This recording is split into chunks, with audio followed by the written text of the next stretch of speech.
Ed, so you've committed your immediate future to the Scots, signing a new one-year deal. Pleased to be joining us again?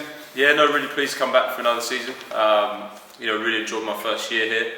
Obviously, moving to the Lensbury and things like that. It was a really exciting time to join. Enjoyed it, and pleased to be staying for another season. Personally, in your kind of career, obviously you were at Welsh and Irish before. This seemed to be a real breakthrough year for you. Yeah, no, I've enjoyed it here. Obviously, I had some time at London Irish and London Welsh and learned a lot there at those clubs. But I think this season I've played quite a lot. That's been really important for me. That was a big thing with staying on for another season.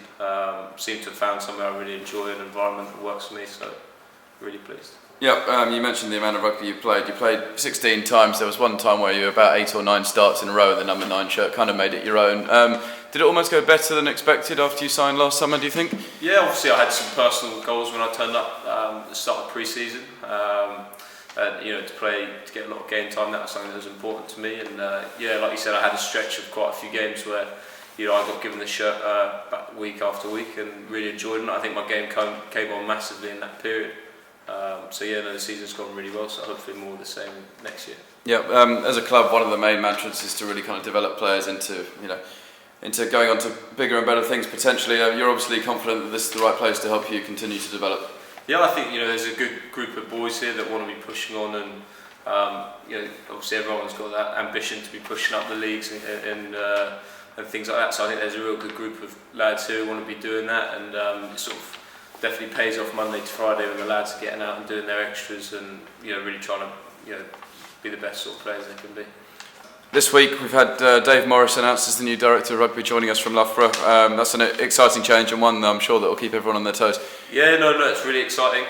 Me personally, I've never worked with Dave before, but I think it'll be one of those things. Pre-season will be like everyone at a new club again, which will definitely keep, as you say, lads on their toes, and it'll be a hard graft over pre-season, but I think it'll be good. For you personally, what's the main excitement for next season, and have you got any particular goals in mind? Yeah, I've got a few personal goals that I want to achieve next year, so keep playing week on week out. That's a big one, and improving. Obviously, like I said earlier, I want to sort of get back up the leagues and things like that. So, like I say, I feel this environment's the right place to do that. So it's just improving the whole game and showing that out on the field on Saturday.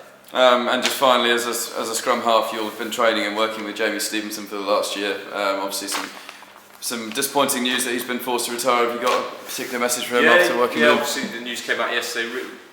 Really sort of sad for him that it's happened. At such a young age. Personally, working with him this year, I've learned a lot off him. He's played. I think he played at the club for 5 years, so he's been. This year he's definitely massive for the squad, the experience he's had, and it's a real shame obviously him going, but obviously wish him luck with what he chooses to go and do next, and I'm sure he'll be really successful in that path.